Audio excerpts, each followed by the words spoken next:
Bismillahirrahmanirrahim. Assalamualaikum warahmatullahi wabarakatuh. Waalaikumsalam warahmatullahi wabarakatuh. Innal hamdalillah nahmaduhu wa nasta'inuhu wa nastaghfiruh wa na'udzu billahi min shururi anfusina wa min sayyiati a'malina. May yahdihillahu fala mudilla lahu wa may yudlilhu falan tajida lahu waliyyan mursyida. Wa asyhadu an la ilaha illallah wahdahu la syarika lah wa asyhadu anna Muhammadan abduhu wa rasuluhu la nabiyya ba'da. Wa rabbi shrah li sadri wa yassir li amri wa hlul 'uqdatam min lisani yafqahu qawli. Wa subhanaka la ilma lana illa ma 'allamtana innaka antal alimul hakim. Amma ba'd. Yang sama-sama kita muliakan guru kita bersama Al-Ustaz Al-Mukarram wal Muhtaram Haji Nung. Semoga Allah Subhanahu wa taala panjangkan umurnya. Amin. Luaskan rezekinya, berikan manfaat kepada umat dan cahaya di tengah-tengah masyarakat. Amin ya rabbal alamin. Jamaah Wafi Center yang dimuliakan oleh Allah Subhanahu wa taala. Insyaallah kita akan belajar bersama-sama. Belajar bersama-sama. Ini kitab ini judul besarnya ini adalah Maradhus Sihr. Penyakit yang disebabkan oleh sihir. Kitab ini adalah disertasi ataupun hasil ujian lulus S3 di Mesir. Syekh saya, guru saya yaitu Dr. Sa'ad Sa'id Ahmad Abdu. Beliau menulis disertasi ini untuk mengambil S3-nya di Mesir. Dalam menulis pembahasan tentang sihir ini, beliau telah menghabiskan lebih daripada 500 buku yang berkaitan dengan Tibbun Nabawi, kesehatan tentang ala Rasulullah, dan berkaitan dengan alam gaib serta sihir-sihir. Jadi ini adalah satu-satunya buku hingga hari ini yang sangat ilmiah dan itu diuji di perguruan tinggi yang ada di Mesir yang membahas khusus tentang sihir serta aneka macam ragam dan warnanya. Bapak satu ya. Bapak dan ibu-ibu yang dimuliakan oleh Allah Subhanahu wa taala. Kita muqaddimah, pembukaan. Say hello dulu dengan buku ini karena ini yang akan kita kaji nanti. Insya Allah. Ini penuh sekali ilmunya. Dan semua peruqyah Nusantara dari Sabang sampai Merauke dan peruqyah di dunia internasional yang baik itu di timur maupun di barat, di Amerika maupun di Eropa, ini mengkaji dan membaca kitab ini sebagai referensi rujukan utamanya.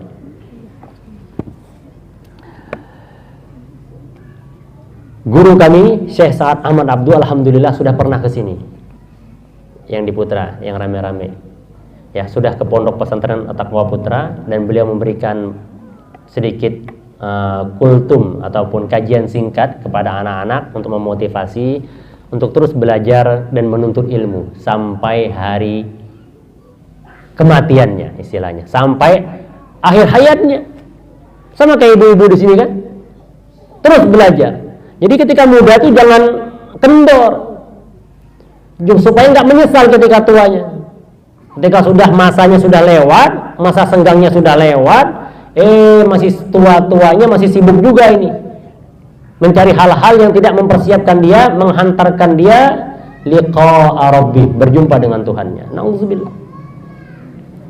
Thayyib. Halaman pertama di kitab ini beliau menulis as-sihru limadza.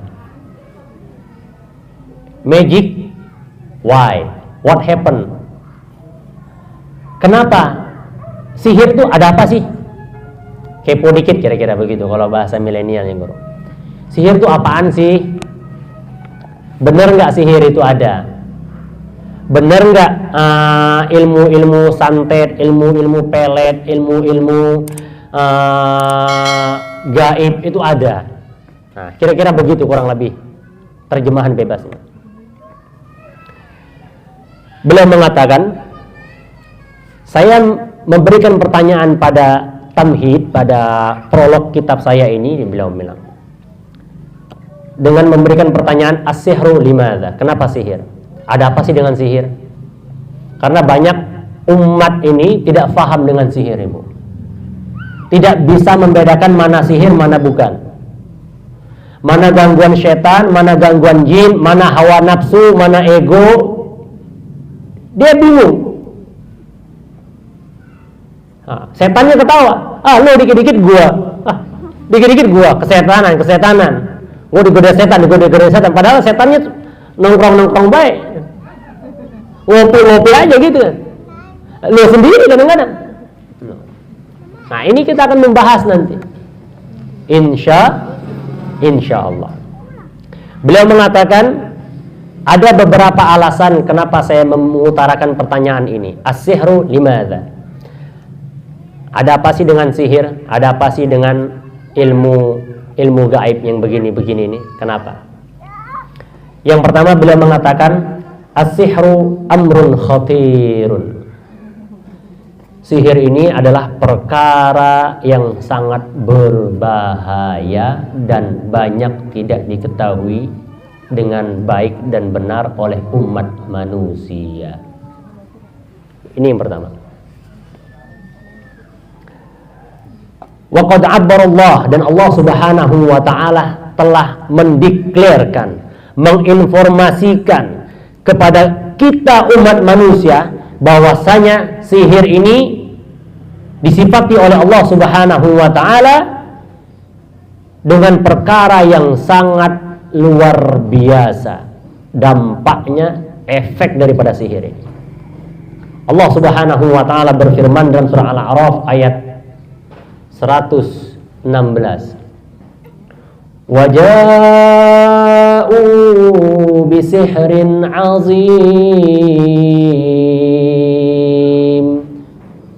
Allah Subhanahu wa taala menceritakan umatnya Musa alaihissalam, Fir'aun yang di dalamnya. Mereka orang-orang kafir, orang-orang musyrik datang menghadang dakwahnya Nabi Musa alaihissalam dengan apa? Sihrin azim, dengan sihir yang sangat dahsyat, spektakuler. Kita bisa aja begini, disihir nggak jadi bubar. Betul, saya pernah sering kajian begini, tiba-tiba mau mati lampunya di Ciputat. Padahal tetangga kanan kiri nggak ada yang mati lampu listriknya. DKM-nya kita kontak, bingung DKM-nya. Padahal semuanya on semua, tapi listriknya nggak ada. Jamaah itu kepanasan, bingung. Kipas angin nggak nyala, mic nggak bisa, kita teriak-teriak. Dakwah tauhid kita dihalang-halangi, ya, diganggu. Karena ini perkara keimanan, Bu. Alladzina yu'minuna bil ghaib. Salah satu tanda orang yang beriman kepada Allah, mereka beriman dengan perkara-perkara yang gaib. Kalau kita tidak percaya tentang adanya sihir ini, iman kita rusak, belum sempurna. Na'udzubillah.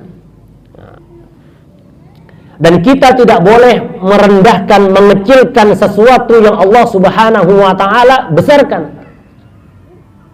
Karena Allah sendiri sudah mengatakan waja'u bisihrin azim, dan orang-orang kafir pada saat itu datang dengan sihir yang sangat luar biasa. The best magician on earth at that time, tukang sihir yang paling top, markotop, terhebat di atas muka bumi ini pada saat itu, pada zamannya Fir'aun. Pada zaman Fir'aun, itu Allah ceritakan dan Allah kalahkan dengan kebenaran.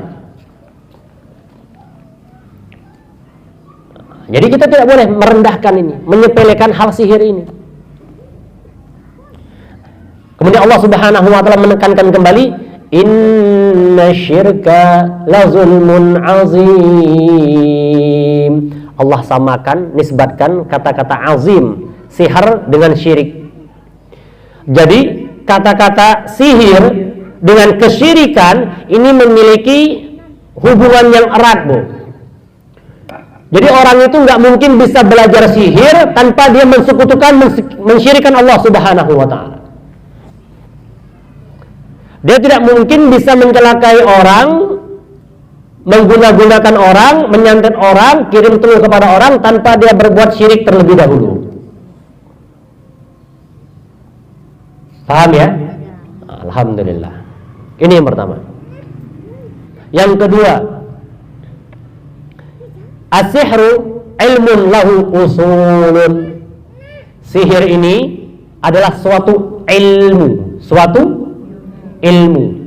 yang itu memiliki dasarnya, yang memiliki pondasinya, yang memiliki sumbernya.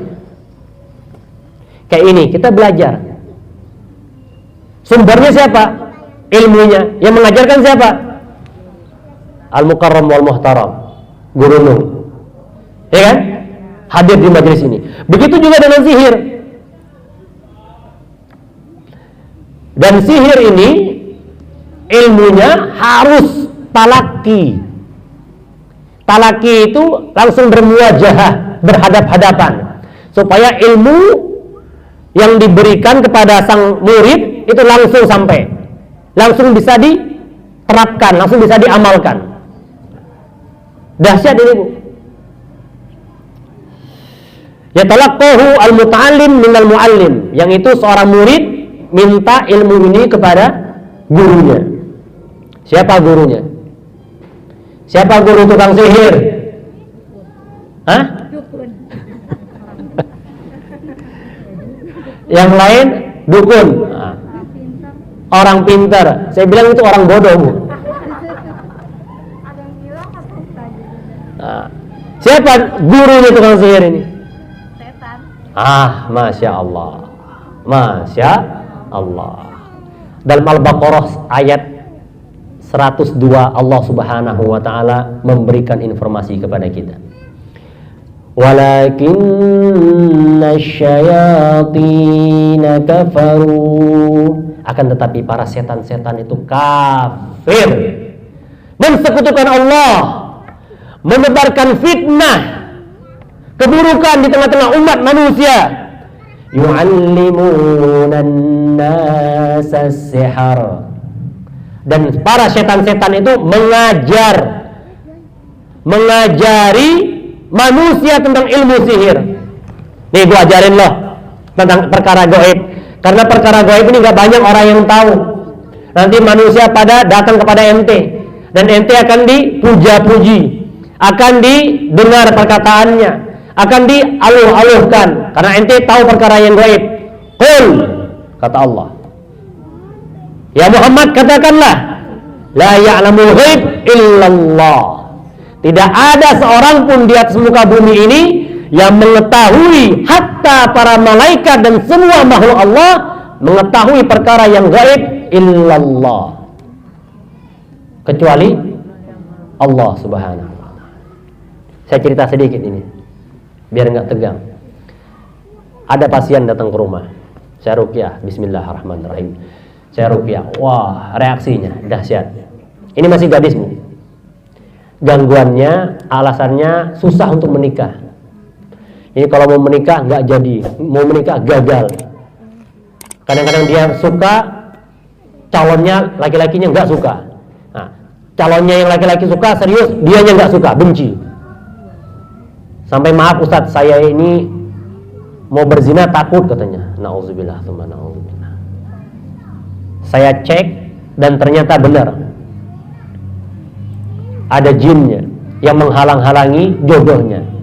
Istilahnya dalam kita itu ta'tiluz zawaj, pending, postpone marriage, pernikahannya dipending, jadi dibuat gagal terus, susah jodohnya. Kemudian kalau memang jin di dalam tubuh ini tahu perkara yang gaib, ya, dia tahu tentang perkara yang gaib, nasib manusia, keadaan manusia. Ketika saya ruqyah, jin yang ngomong, lu siapa katanya. Saya bilang, saya saudari seimannya anak ini. Saya bilang, kamu keluar dari tubuh manusia, ini perbuatan zalim, nggak boleh. Saya bilang, apa kata jinnya? Gua tahu lu suka sama dia kan? Lu suka sama dia kan? Saya ketawa aja dalam hati saya. Lu nggak tahu gua sudah punya anak 3, saya bilang. Betul? Maknanya apa? Dia nggak tahu saya ini sudah menikah. Kalau memang setan itu tahu perkara yang gaib, tentu dia tidak akan menyebutkan begitu. Saya ketawa aja. Siapa yang mau sama ini? Saya bilang. Saya berusaha untuk menyelamatkannya dan mendakwahi kamu yang ada di dalam ini.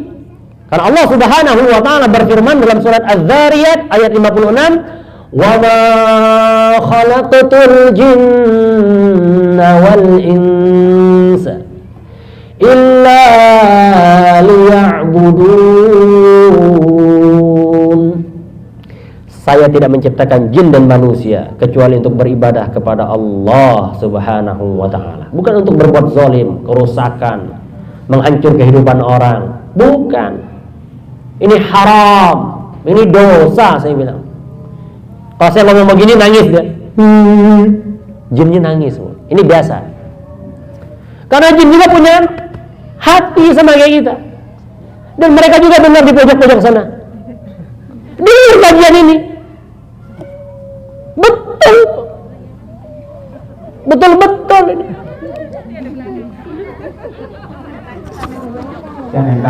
Jangan takut. Yang di pojok tadi paranin jin. Tapi mungkin Ustadz ya, sebelum kita lanjut, mungkin ada ibu yang mau ditanyakan. Sebelum, ya, silakan Bu ke depan Bu, mikrofonnya. Sini aja satu. Anak pakai.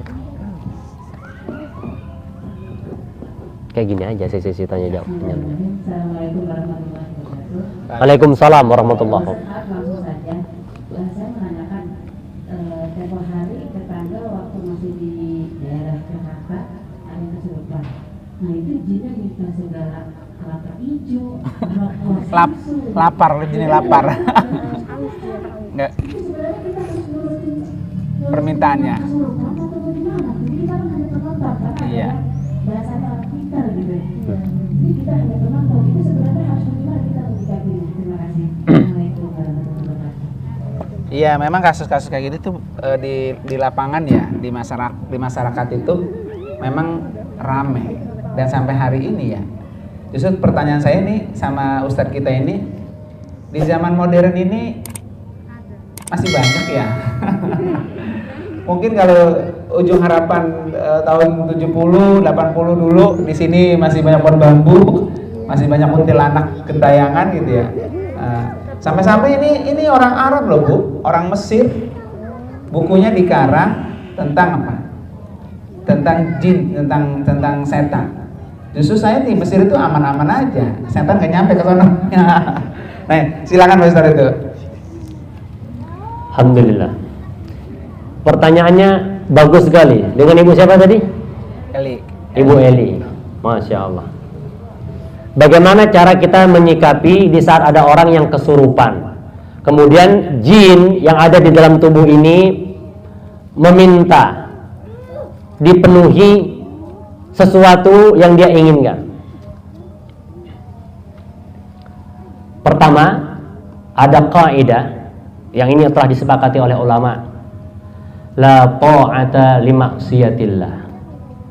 Tidak ada ketaatan dalam berbuat maksiat kepada Allah Subhanahu wa taala. Jadi tidak perlu kita taati.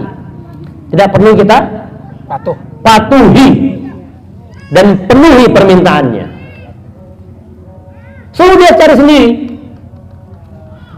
Bilang ente kan punya kaki, ente kan punya tangan, ambil sendiri, beli sendiri. Kok nyuruh saya? Nah, kira-kira begitu. Saya suruh sendiri. Kalau kita patuhi, saya yakin sekali 100%. Balik lagi dia nanti. Melunjak.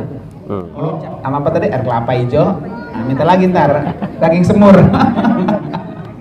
Jadi konsepnya jangan dilayanin. Jangan dilayanin. Jangan dikasih. Jangan dikasih. Suruh cari sendiri. Suruh cari sendiri. Lo kalau mau keluar dari tubuh ini, ambil sendiri. Banyak. Karena mereka itu sangat mudah sekali. Dan pergerakan mereka lebih cepat daripada kita, Bu.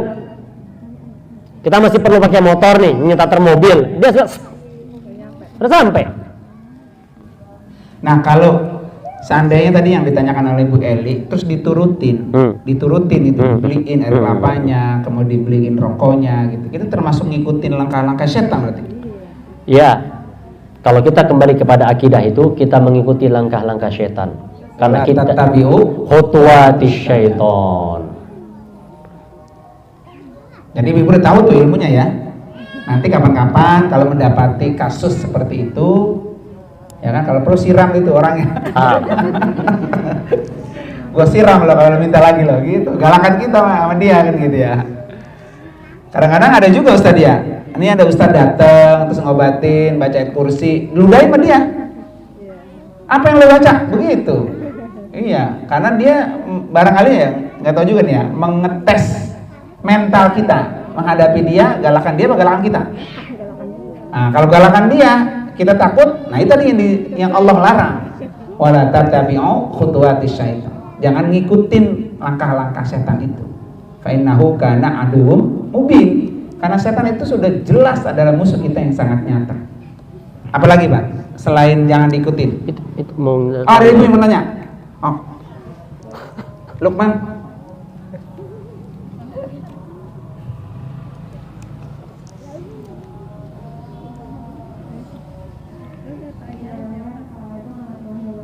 Waalaikumsalam warahmatullahi wabarakatuh.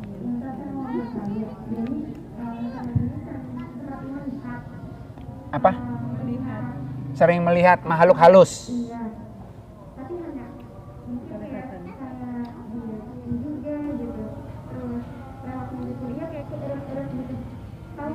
Rep-rep, iya rep-rep kalau tidur suka diganggu. Emang dia mengganggu kita? Iya, apa halusinasi aja atau memang dia mengganggu kita gitu? Iya, pertanyaannya. Jadi ibu juga ikut sakit? Jadi ikut sakit gitu? Oh, kerjanya di rumah sakit.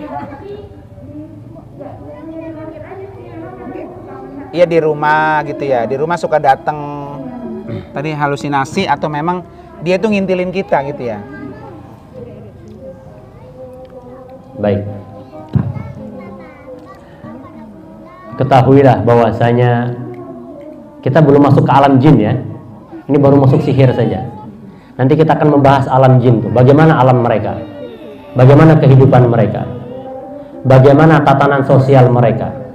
Apa saja makanan-makanan mereka? Favorit-favoritnya, tempat tinggalnya di mana saja. Nanti kita akan bahas. Wah, luar biasa tuh, Bu. Ada makan favoritnya, ada tempat favoritnya. Tapi bukan di Harapan Indah ya, bukan di kafe, bukan. Biasanya dodol sama semur jengkol makan favoritnya. Jadi jangan dilewatkan kajian-kajian seperti ini karena memang ini kitabnya tebel banget gitu ya. Dia akan menyambung lagi, nanti akan membantu kasus-kasus yang ibu sedang alami gitu. Nah, kasusnya kayak ibu ini, Pak Ustadz. Tentu itu adalah masih gadis, tapi sering diikutin oleh makhluk. Alhamdulillah ikut di sini ya. Alhamdulillah. Ntar kapan-kapan di ruqyah nggak apa-apa sama Ustadz. Sebenarnya ada dua kemungkinan. Ada dua kemungkinan yang terjadi dengan sampean, dengan Anda. Pertama, bisa jadi ini adalah jin turunan, jin leluhur, jin nasab istilahnya.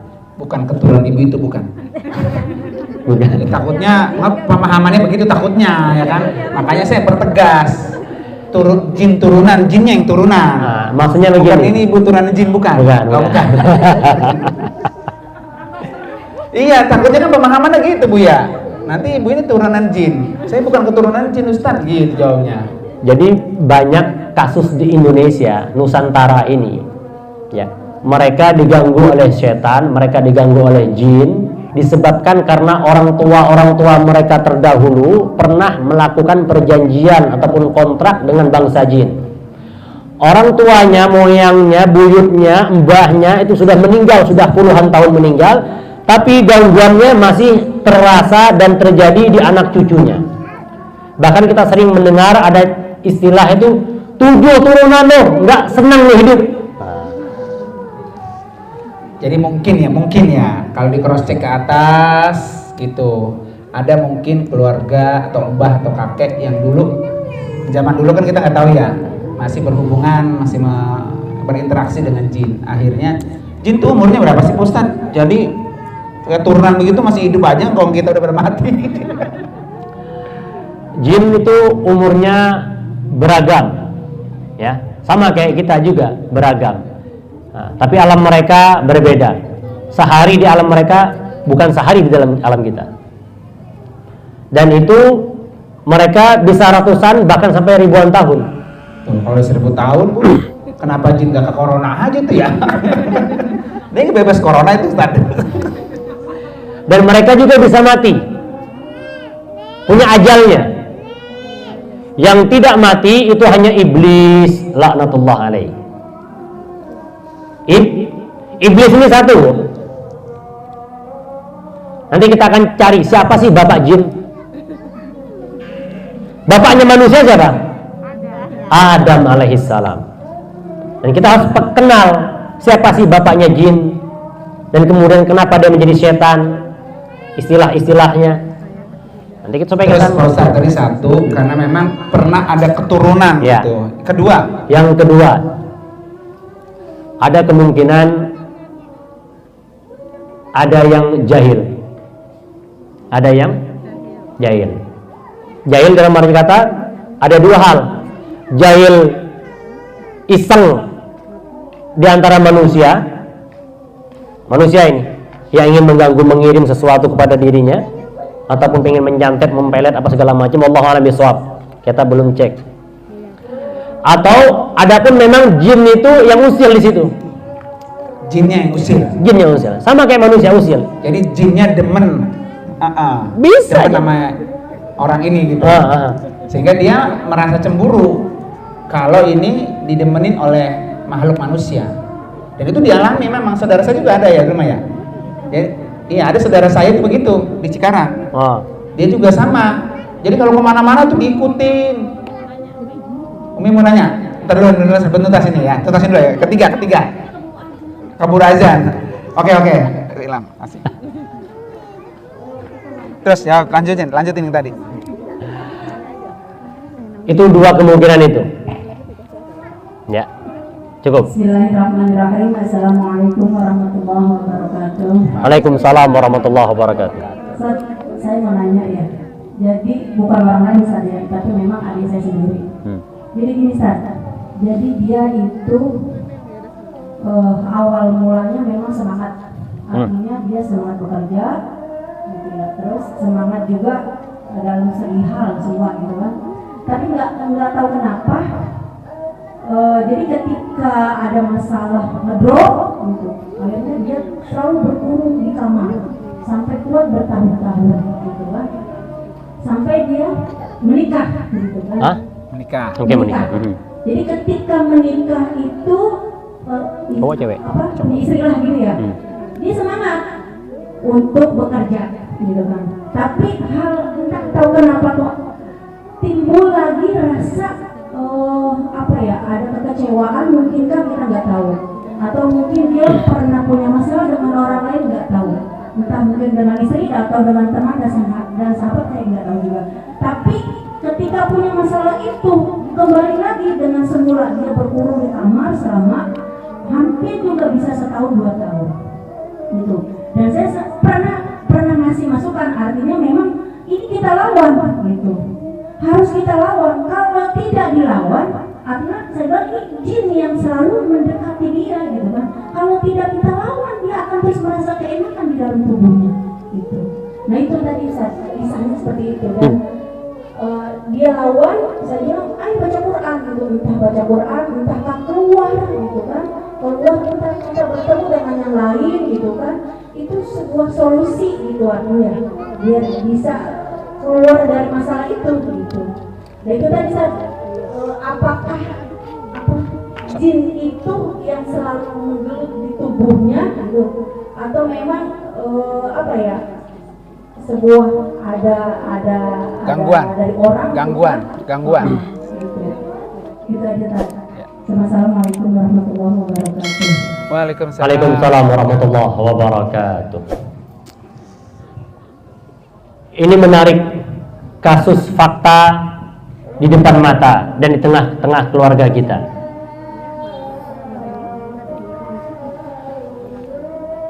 Ada beberapa hal yang perlu kita perhatikan. Di buku ini akan dijelaskan al-a'radul 'am wal a'radul khas lis-sihr. Simptom-simptom ataupun gejala-gejala yang umum dan gejala-gejala yang khusus orang kena sihir. Ada di sini nanti kita bahas.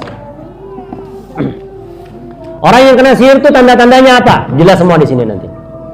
Yang secara khusus, yang secara umum. Adapun untuk pertanyaan tadi, ada ya?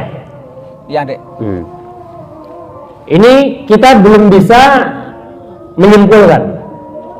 Kenapa? Karena kita belum ketemu. Jadi kalau ibu, siapa saja, kita ngomong nih sama dokter, dok ada begini. Kira-kira dokter sudah bisa belum menerka? Ini sakit TB paru-paru, apakah sakit asma, apakah sakit COVID? Belum. Harus dicek dulu. Karena memang ada kasusnya, tentu diantaranya yang mendasar sekali yang perlu kita tanya, kalau itu adalah gangguan jin, kita tanya dia punya bisikan nggak? Karena saya pernah menangani pasien juga, dia mengurung diri lebih daripada setahun, bahkan semuanya dimatikan, HP dimatikan, lampu dimatikan, semua kunci dari dalam. Bisikannya apa? Ada orang yang mau bunuh ente. Ini sudah pasti jin. Karena dia mendapatkan bisikan, lu di sini aja, gue temenin ngobrol, gue temenin curhat, gue temenin apa segala macam. Bahkan orang ini, ya, dia touring waktu masih waras-warasnya, dia touring naik moge dari Jakarta sampai ke Lombok sana, tanpa tidur, tanpa berhenti. Kalau orang normal nggak mungkin. Saya tanya, siapa yang boncengin? Ketawa dia. Ada friend kita ini, Mas Bro yang bonceng, gue di belakang doang. Betul ini. Teman-temannya sudah sampai di Lombok, dia nyusul. Temannya kaget, kita sampai sekian hari berhenti, lu kok cepet bilang berangkat baru kemarin sudah sampai katanya. Nah, dan ini diantaranya dia punya bisikan, ya. Kemudian dia punya rasa fobia, ataupun misal dikatakan kalau secara medisnya itu bipolar, memiliki dua kepribadian. Di saat dia lagi ngedrop, dia mengurung diri. Di saat dia lagi happy, emosinya meledak-meledak. Ini semua diangkat, kesinggung dikit, marah-marahnya luar biasa. Apakah dia begitu atau tidak? Ini perlu kita cek, sehingga kita bisa mengerucut apakah ini ada pure gangguan non medis, apakah ini kompleks non medis dan medis, ataupun memang pure ini gangguan non medis. Nah, tidak ada campur daripada medis. Wallahu a'lam bishawab. Saat yang ibu, wah udah azan. Silakan. Marilah kita bersama berzakat di Wafis Al-Amin Center. Berzakat di Wafis Al-Amin Center.